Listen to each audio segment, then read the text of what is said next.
നല്ലൊരു വിഭാഗം കുറെ ആളുകൾ വിദേശത്ത് ജോലി ചെയ്യുന്നവരാണ്. പാർട്ടി അനിവാര്യകളായിട്ട് ഇവർ വന്നവരാണ്. വ്യത്യാസം മാത്രമാണ്. പാർട്ടി അനുഭാവി ഗ്രൂപ്പിലേക്ക് വ്യത്യാസം മാത്രമാണ് വന്നത്. ഇതിൽ ആരും മതനിഷ്ഠത കാണിക്കണ്ട. ശരിയായ രാഷ്ട്രീയ പ്രവർത്തനം നടത്തുമ്പോൾ മറ്റ് പാർട്ടികളിൽ നിന്ന് ഓരോ പാർട്ടിയിലേക്ക് മാറുമ്പോൾ അങ്ങനെ പോകുമ്പോൾ എന്തിനാണ് അസഹിഷ്ണുത കാണിക്കുന്നത്?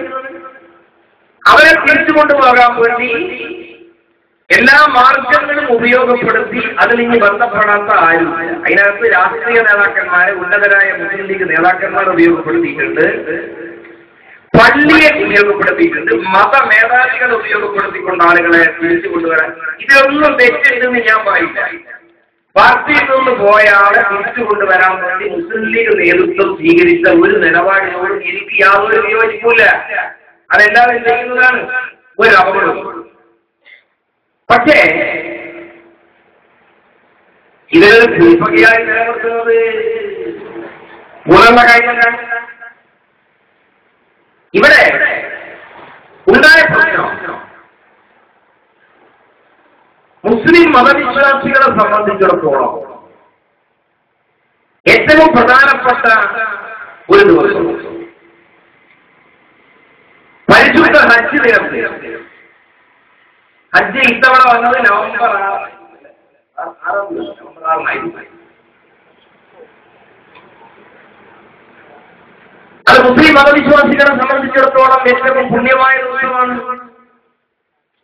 ആ ദിവസം ഇവിടെ കോയ എന്ന് പറയുന്ന ഒരു വയസ്സായ മനുഷ്യനെ, അയാൾ കമ്മ്യൂണിസ്റ്റേ അല്ല, അയാൾ കമ്മ്യൂണിസ്റ്റൊന്നല്ല, അയാൾ തികഞ്ഞ മതവിശ്വാസിയാണ്. അയാൾ 5 നേരം ഓരോ ദിവസവും കൃത്യമായി നിസ്കരിക്കുന്ന തികഞ്ഞ മതവിശ്വാസിയാണ്. കൃത്യമായി പള്ളിയിൽ പോകുന്നയാളാണ്. അയാൾ കമ്മ്യൂണിസ്റ്റ് പ്രവർത്തകനേ അല്ല. അയാളെ അകാരണമായി ഒരുത്തം മർദ്ദിക്കുന്നു. അത് ഏറ്റവും പ്രധാനപ്പെട്ട ഒരു ദിവസം. ഞങ്ങൾ കുറെ ഈ രാജ്യത്ത് നാട്ടിൽ നടന്ന ചില കാര്യങ്ങൾ നാട്ടിലെ ജനങ്ങളെ ഞങ്ങൾ അറിയിക്കുകയാണ്. അത് തെറ്റും ശരിയും വിവേചിച്ചറിയാനുള്ള മനസ്സ് നാട്ടിലെ ജനങ്ങൾക്ക് ഉണ്ടാകണം. അത് മുസ്ലിം ലീഗുകാർക്കും ഉണ്ടാകണം, എല്ലാ പാർട്ടിയിൽപ്പെട്ട ആൾക്കാർക്കും ഉണ്ടാവണം. ഞങ്ങൾ പറയുന്നത് ശരിയാണോ? ശരിയല്ലെങ്കിൽ തലകളഞ്ഞോ? ശരിയാണെങ്കിൽ തങ്ങൾക്ക് പറ്റിയ തെറ്റ് അംഗീകരിക്കാൻ ബന്ധപ്പെട്ട ആളുകൾ തയ്യാറാകണം. ഞങ്ങളുടെ കയ്യിൽ തെറ്റുണ്ടോ? ഞങ്ങൾ അംഗീകരിക്കാം. തെറ്റ് ചൂണ്ടിക്കാണിച്ചാൽ അത് അംഗീകരിക്കാനും തെറ്റ് തിരുത്താനും സന്നദ്ധത പ്രകടിപ്പിക്കുന്നവരാണ് ഞങ്ങൾ.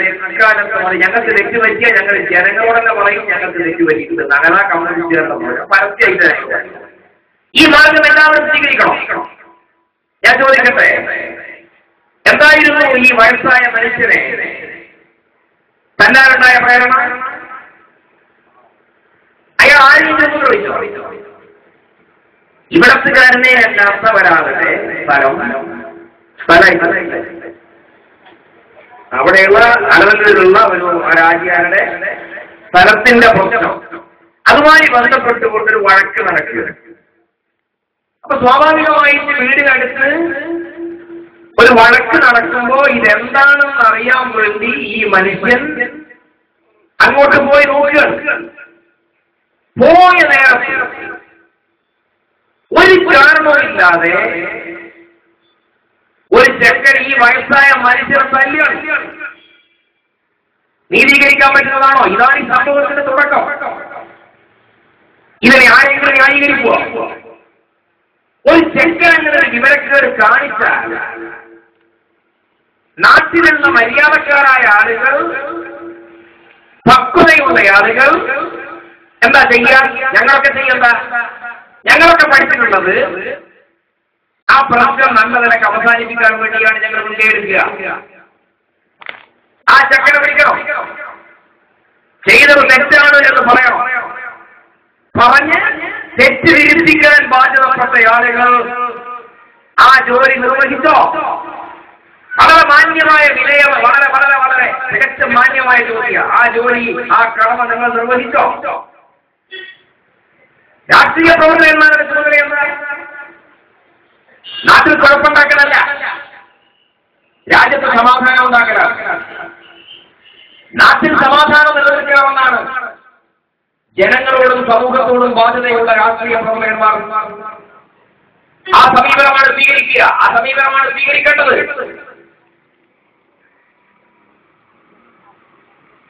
ആ സമീപനമാണോ ഇവിടെ മുസ്ലിം ലീഗിന്റെ നേതാക്കന്മാരായ ആളുകൾ കാണിച്ചത്? എനിക്കിവിടെയുള്ള ഈ പ്രദേശത്തുള്ള ഒരാളോടും വ്യക്തിപരമായ ഒരു വിരോധമുള്ള ആളല്ല. ഇവിടെയുള്ള എല്ലാ രാഷ്ട്രീയക്കാരും എന്റെ അടുത്ത സ്നേഹിതന്മാരാണ്, എന്റെ അടുത്ത സുഹൃത്തുക്കളാണ്.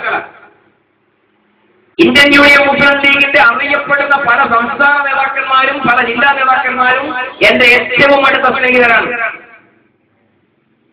പാലക്കാട് ജില്ലക്കാരനെ അല്ലാത്ത സംസ്ഥാന നേതാക്കന്മാരും ചില ആളുകൾ എന്റെ അടുത്ത സ്നേഹിതരാണ്. എന്റെ സഹപാഠികളായ ചില ആളുകൾ മുസ്ലിം ലീഗിന്റെ സമുന്നതരായ നേതാക്കന്മാരുടെ പട്ടികയിലുണ്ട്. കോൺഗ്രസിന്റെ ഉന്നതരായ പല നേതാക്കന്മാരും എന്റെ അടുത്ത സ്നേഹിതരാണ്. ഞങ്ങളെല്ലാം നല്ല സൗഹാർദ്ദത്തിലാണ് വർദ്ധിക്കുന്നത്. പക്ഷേ ഞാനിപ്പോ ചോദിക്കട്ടെ, ഈ വയസ്സായ മനുഷ്യനെ ഒരുത്തർ തല്ലിയാൽ ആ തല്ലിയത് തെറ്റാണെന്ന് പറയാനും അവരെ കൊണ്ട് മാപ്പ് പറയിപ്പിച്ച പ്രശ്നം അവസാനിപ്പിക്കാനും അല്ലേ തയ്യാറാകേണ്ടത്?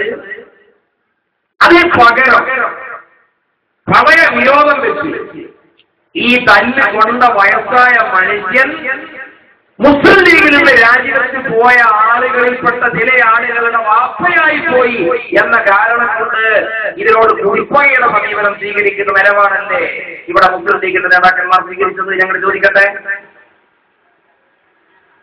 അതല്ലേ ഈ പ്രശ്നത്തിലേക്ക് ഇത്രയും രൂപത്തിൽ ഗുരുതരമായ അവസ്ഥയിലേക്ക് ഈ വിഷയത്തെ വളർത്തിയത്? ഇതൊരു നല്ല സംസ്കാരമാണ്. ഇപ്പൊ ഞാനൊക്കെ എന്നേക്കാൾ വയസ്സ് കൂടുതലുള്ള ആരെ കണ്ടാലും എണീറ്റ് നിൽക്കും. വയസ്സായ ആളെ കണ്ടാൽ എണീറ്റ് നിൽക്കണമെന്ന് ഞങ്ങളുടെ പാർട്ടി ഭരണഘടനയിൽ എഴുതി വെച്ചിട്ടൊന്നുമില്ല. അതിൽ എഴുതി വെക്കാൻ വേറെ കുറെ കാര്യമാണ്. പാർട്ടി പരിപാടിയിൽ വയസ്സായവരെ കണ്ടാൽ എണീറ്റ് നിൽക്കണമെന്നൊന്നും ഞങ്ങളെ പരിപാടി എഴുതി വെച്ചിട്ടില്ല. അതിൽ എഴുതി വെക്കാൻ വേറെ കുറെ കാര്യമുണ്ട്. സ്കൂളിലെ മാഷ് പഠിപ്പിച്ചിട്ടില്ല. ഒരു സംസ്കാരത്തിന്റെ ഭാഗമാണത്. അവനവനേക്കാൾ പ്രായം തന്നെ ആളുകളെ കണ്ടാൽ ബഹുമാനിക്കുക, അവരെ കണ്ടാലൊന്ന് ബഹുമാനിക്കുക, അവരുടെ മുമ്പിൽ വിനയപൂർവ്വം നിൽക്കുക, ദൈവതുല്യമായി അമ്മയെ സ്നേഹിക്കുക. ഇതെല്ലാം ഞങ്ങൾ പഠിച്ച, ഞങ്ങൾ ശീലിച്ച ഉന്നതമായ ഒരു സംസ്കാരത്തിന്റെ ഭാഗമാണ്. ആ സംസ്കാരം രാജ്യത്ത് എല്ലാവർക്കും ഉണ്ടാകണമെന്നാണ് ഞങ്ങൾ ആഗ്രഹിക്കുന്നത്. എല്ലാവർക്കും ഉണ്ടാകണം, അതാണ് ഞങ്ങൾ ആഗ്രഹിക്കുന്നത്.